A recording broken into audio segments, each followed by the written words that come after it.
Hello दोस्तों, मैं श्यामन पांडे। आपका बहुत बहुत स्वागत है हमारे चैनल पॉलिटी पढ़ो पे। जैसा कि आपको पता है कि हम हमारे चैनल पे आगामी जो यूपी पीसीएस और आरओ का एग्ज़ाम है उसको ध्यान में रखते हुए आई दृष्टि करंट अफेयर्स को कवर करा रहे हैं। तो उसी के श्रृंखला में यह जो मिसलिनियस का टॉपिक होता है, जिसको संक्षिप्त की बोलते हैं, उसमें यह आयोग और समिति का जो टॉपिक है बहुत इंपॉर्टेंट है। एक क्वेश्चन यहाँ से आना लगभग हर साल तय रहता है, तो आप इसको ध्यान से रखेंगे क्योंकि ये बहुत छोटा सा वैसे भी वीडियो है और इससे आपको काफ़ी बेनिफिट मिलेगा। वो 2-4 मिनट के वीडियो से आपको एक अच्छा क्वेश्चन मिल जाएगा। आगे चलने से पहले आपसे गुजारिश रहेगी कि अगर अभी तक आपने चैनल को सब्सक्राइब नहीं किया है तो कृपया करके चैनल को सब्सक्राइब कर दीजिए। वीडियोज़ को लाइक और शेयर जरूर किया करिए, जिससे कि हमारा भी मोटिवेशन बना रहे। तो चलिए बिना लेट करते हुए आगे चलते हैं। तो आयोग और समिति के बारे में आज हम देखेंगे जो न्यूज़ में रहे हैं। तो आयोग और समिति के क्वेश्चंस में अगर हम देखें तो पहला जो रहा है, संसद सुरक्षा उल्लंघन घटना की जांच हेतु समिति। जो संसद में अभी रिसेंटली आपने देखा होगा कि घटना हो गई थी, कुछ लोग कूद गए थे और वो कहीं ना कहीं उस एक थ्रेट क्रिएट हो गया था संसद में। तो उसके जो जांच के लिए एक समिति गठित की गई है। वो समिति में कौन कौन लोग हैं या फिर उसकी अध्यक्षता किसने की है उसके बारे में हम देखेंगे। तो गृह मंत्रालय भारत सरकार द्वारा यह गठित की गई है, पूछा जा सकता है। और सीआरपीएफ के जो महानिदेशक हैं अनीस दयाल सिंह इस समिति के जो है अध्यक्षता कर रहे हैं। मोस्ट इंपॉर्टेंट है, आप याद रखेंगे कि इस जो संसद सुरक्षा उल्लंघन की घटना हुई उसकी जांच हेतु जो समिति बनी उसके अध्यक्ष कौन है, अनीस दयाल सिंह। पूछा जा सकता है कि किसकी अध्यक्षता में संसद सुरक्षा उल्लंघन घटना की जांच हेतु समिति बनाई गई है। तो महानिदेशक हैं सीआरपीएफ के, यानी कि केंद्रीय रिजर्व पुलिस बल महानिदेशक हैं अनीस दयाल सिंह। आगे बात कर लेते हैं, एक राष्ट्र एक चुनाव की संभावना को तलाशने हेतु जो समिति बनाई गई है उसमें कौन कौन से लोग हैं। मोस्ट इंपॉर्टेंट है, बहुत जरूरी भी है, पूछा जा सकता है। तो आप ध्यान देंगे, पहली बात तो यह केंद्र सरकार के द्वारा गठित की गई है कि एक राष्ट्र और एक चुनाव की संभावना को तलाशने हेतु कि एक ही साथ क्या मतलब जो लेजिस्लेचर्स का इलेक्शंस होता है, चाहे वो सेंट्रल लेवल पे हो, लोकसभा का इलेक्शन होता है और साथ में स्टेट्स में जो जो लेजिस्लेटिव असेंबली होती है उनका इलेक्शन है, एक साथ हो सकता है नहीं। तो उसकी संभावना को देखने के लिए यह जो समिति गठित की गई है केंद्र सरकार के द्वारा। इसमें जो है पूर्व राष्ट्रपति जो हमारे रामनाथ कोविंद जी हैं वो +8 जो सदस्यीय समिति जो है इसमें शामिल हुई है। पूछा जा सकता है इसके अध्यक्ष कौन है। जो एक राष्ट्र एक चुनाव की संभावना तलाशने हेतु समिति बनी है, तो हमारे पूर्व राष्ट्रपति जो कि रामनाथ कोविंद जी हैं वह इसके अध्यक्ष हैं। और 8 जो सदस्य हैं उसमें कौन कौन है ये भी आप देख लीजिए। तो केंद्रीय और गृह मंत्री जो है सहकारिता मंत्री अमित शाह जी वो हैं, कांग्रेस के नेता अधीर रंजन चौधरी जी हैं, राज्यसभा में पूर्व नेता विपक्ष जो रहे हैं गुलाम नबी आज़ाद जी ये हैं, और 15वीं वित्त आयोग के जो अध्यक्ष रहे हैं एनके सिंह जी वो हैं। आप मुझे कमेंट बॉक्स में बताएंगे कि 16वां वित्त आयोग अभी रिसेंटली गठित किया गया है उसका टाइम पीरियड क्या है ये बताएंगे, और दूसरा बताएंगे कि टाइम जो 16वां वित्त आयोग है उसका अध्यक्ष कौन है। ये दोनों बात मुझे कमेंट बॉक्स में आप बताएंगे।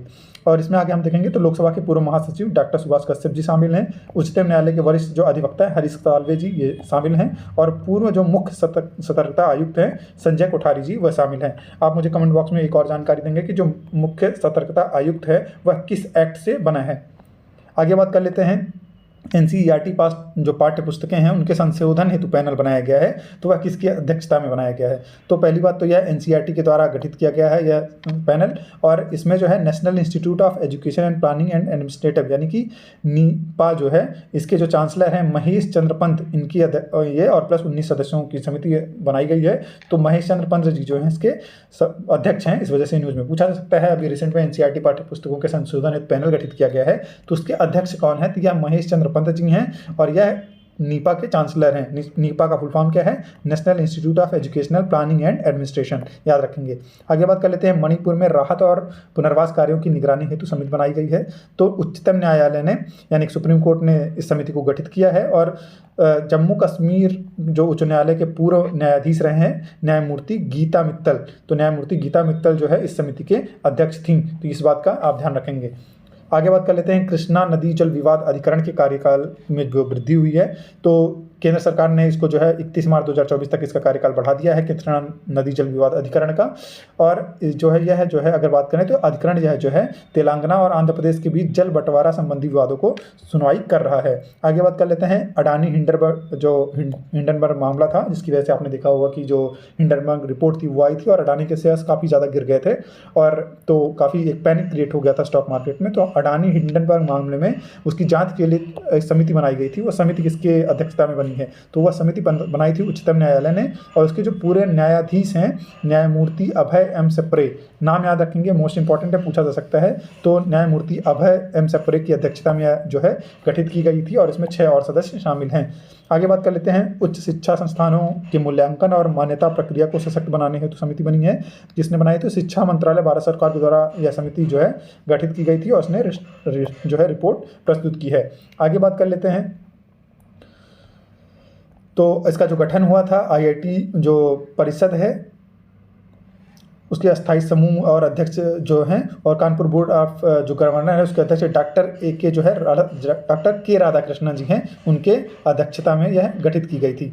आगे बात कर लेते हैं। बहुपक्षीय विकास जो बैंक है, यानी कि जिसको MDB कहते हैं, उसको मजबूती देने के लिए G20 विशेष समूह जो है गठित किया गया था। इसके बारे में थोड़ी जानकारी ले लेते हैं। तो भारत की G20 अध्यक्षता के तत्वाधान में यह गठित किया गया था MDB को मजबूती देने के लिए, G20 की जो विशेष समूह है। और इसका उद्देश्य की बात करें तो यह एक उन्नत जो है MDB इको प्रणाली का रोडमैप तैयार करने के लिए इसका जो है गठन किया गया था। हार्वर्ड विश्वविद्यालय के एमिरेट्स जो अध्यक्ष हैं प्रोफेसर लॉरेंस समर्स, और बात करें तो आर्थिक विकास संस्थान के अध्यक्ष एवं भारत के 15वें वित्त आयोग के अध्यक्ष जो हैं NK सिंह जी इस समूह के सह संयोजक रहे हैं। पूछा जा सकता है, ध्यान रखेंगे। आगे बात कर लेते हैं। राष्ट्रीय पेंशन प्रणाली में सुधार हेतु समिति गठित की गई है। तो राष्ट्रीय पेंशन प्रणाली में सुधार हेतु जो समिति गठित की गई है वह केंद्र सरकार ने गठित की है, और वित्त सचिव जो हमारे रहे हैं पुराने TV सोमनाथ इस समिति के अध्यक्ष हैं। राष्ट्रीय पेंशन प्रणाली में सुधार हेतु जो है समिति गठित की गई है, किसकी अध्यक्षता में? TV सोमनाथ की अध्यक्षता में। आगे बात कर लेते हैं। 22वें विधि आयोग के कार्यकाल को बढ़ाया गया है। जो लॉ कमीशन है उसका जो टाइम है उसको बढ़ाया गया है। तो केंद्रीय मंत्रिमंडल के द्वारा जो आयोग का कार्यकाल बढ़ाने को मंजूरी मिली है, और इसका कार्यकाल जो है 31 अगस्त 2024 तक जो है बढ़ाया गया है। वर्तमान में इस आयोग के अध्यक्ष जो हैं वो पूछा जा सकता है, मोस्ट इंपॉर्टेंट है, 4 स्टार आप जरूर लगाएंगे। पूछा जा सकता है जो 22वां लॉ कमीशन है, 22वां विधि आयोग है, उसके जो अध्यक्ष हैं कौन है? तो अध्यक्ष जो है इसके न्यायमूर्ति ऋतुराज अवस्थी, मोस्ट इंपॉर्टेंट है, जरूर याद करेंगे। तो ये शॉर्ट में जो वीडियो रहेगी, और ये जितने हमने समिति वाले क्वेश्चन थे वो हमने कंप्लीट कर लिए हैं। इसके आगे का जो सम्मेलन समारोह है उसको हम नेक्स्ट वीडियो में देखेंगे। तो अगर अभी तक आपने चैनल को सब्सक्राइब नहीं किया तो कृपया करके चैनल को सब्सक्राइब करिए, वीडियोस को लाइक और शेयर जरूर किया करिए, जिससे हमारा मोटिवेशन बना रहे। Thank you so much, have a nice day.